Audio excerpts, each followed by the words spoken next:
Today, I'm going to explain the movie Mother, released in the year 2020. The movie revolves around a little boy named Shuhei, who lives with his irresponsible single mother. Akiko got his sole custody after she split from his dad. Shuhei's father never visits him, but he sends Akiko 50,000 yen as child support every month.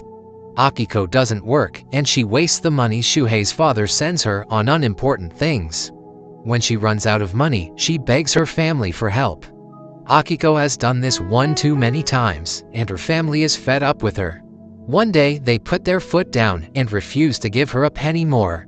This enrages Akiko, and she accuses her mother of always favoring her younger sister, Kaide.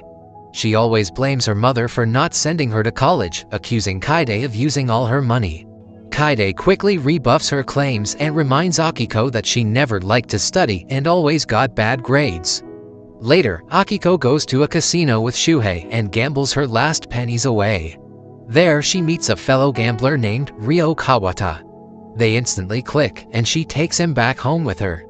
The two get drunk, and when Akiko learns that Ryo is broke and doesn't have a place to stay, she insists him to spend the night at her home. They don't have gas or a heater at home, so when Ryo eventually agrees to stay, Akiko sends her son to the nearby store to get some hot water for instant noodles. When he returns, the poor boy hears Akiko have loud intercourse with Ryo. The next day, Akiko contacts a man named Mr. Ujita, who has a crush on her. She tells him she has to leave town for urgent business and asks him to babysit Shuhei till she comes back. Ujita agrees, but he leaves Shuhei alone at home with a bag full of noodles instead of taking him home. Meanwhile, it's revealed that Akiko has gone to another town with Ryo to audition to be a hostess at a bar. With no hot water, Shuhei is forced to eat raw instant noodles. After a couple of days, Akiko calls him and asks him to send her some money so she could return home. Left with no choice, baby Shuhei sends her the money he got from his aunt Kade.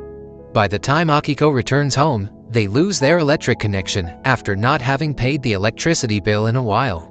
When she learns that Ujita left him at home alone, Akiko hatches a plan with Ryo to extort money from Ujita. They invite him to a restaurant and accuse him of inappropriately touching baby Shuhei. Ujita asks Shuhei to clear his name, but the little boy parrots his mother's claims.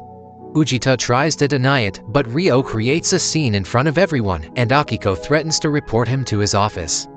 Left with no choice, Ujita takes them to his home, where Ryo asks him to pay them to keep their mouths shut. Ujita goes upstairs to his room, and when he doesn't return, Ryo goes to investigate. Suddenly, Ryo attacks him with a knife, and a struggle follows.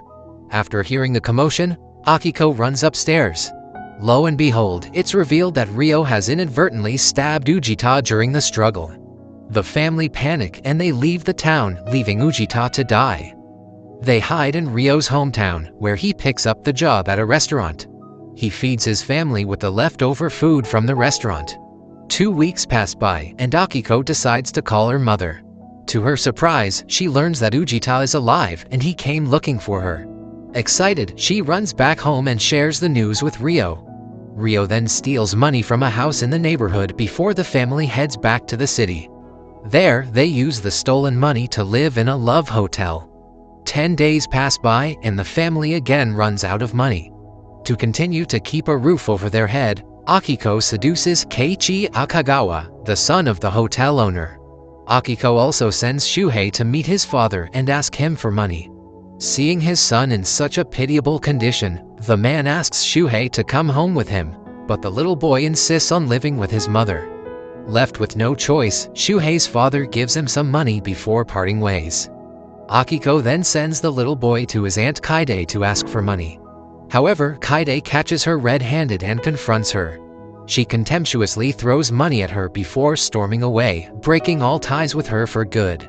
Akiko's relationship with Ryo also begins to deteriorate when she gets pregnant. He baselessly accuses her of cheating on him and orders her to abort the baby. However, when Akiko refuses, Ryo breaks up with her and leaves.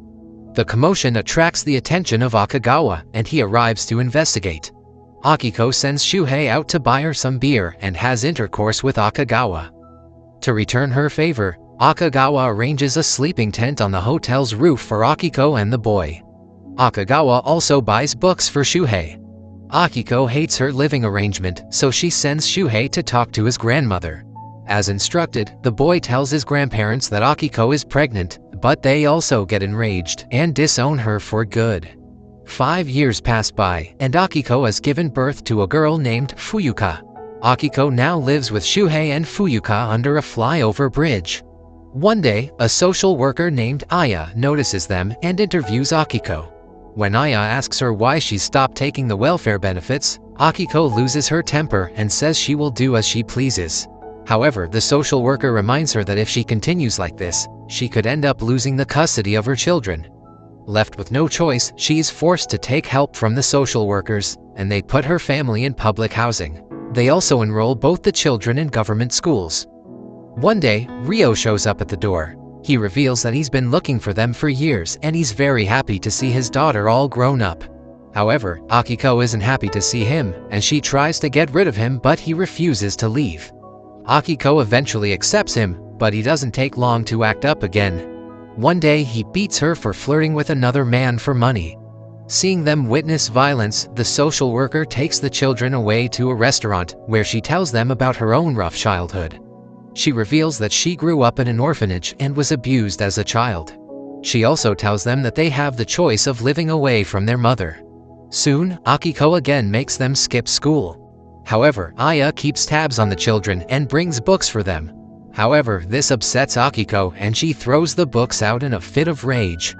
The next day, when Shuhei and Fuyuka return home from school, they see Akiko and Ryo frantically packing their bags. It turns out they have again taken a lot of debt, and the debt collectors are on their way to the location. Akiko asks Shuhei to help them pack, but Shuhei reveals that he doesn't want to leave. He wants to stay and go to school. However, Akiko insults him and forces him to come along. They leave together, but Ryo soon realizes he's endangering Akiko and the children's life by running with them. Reluctantly, he decides to leave in order to prevent the debt collectors from going after them. When the realization hits Akiko that Ryo might never come back, she breaks into tears and hangs on to her son for support. 6 months pass by. Shuhei has started working at a garage.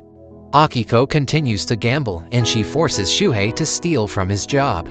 One night, Shuhei's boss Matsuda catches him red-handed and confronts Akiko for being a good-for-nothing mother. However, he ends up pitying her and invites Akiko and the children over for dinner. Akiko apologizes to Matsuda for everything, and he offers a job to her. It's also revealed that Matsuda is single after he lost his wife. One day, Akiko receives a message from Ryo asking her for help. Ryo says that if he doesn't arrange 500,000 yen by tomorrow, the debt collectors are going to finish him. However, Akiko is helpless and she seemingly ignores the message.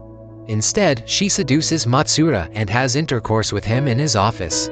When Matsuda leaves, Akiko steals his keys to the safe and makes Shuhei steal money again to save Ryo. However, the money's not enough, so they decide to keep the money and run away again. They again run out of money and return to the streets. Akiko begins to lose her mind and starts plotting about killing her mother so she could take her money.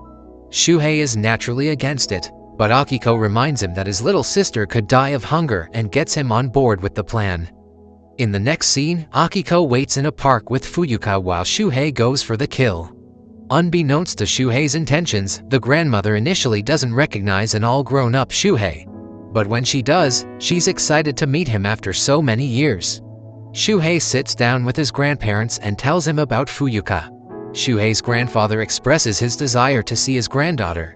Shuhei promises to take them to Fuyuka, but when his grandmother goes to the kitchen to fix lunch for him, he follows her and eliminates her. When his grandfather rushes to the kitchen, Shuhei eliminates him too. After taking out his grandparents, Shuhei moves into their home with his mother and half-sister. Some days later, Aya learns about the double homicide and Shuhei's arrest through the radio.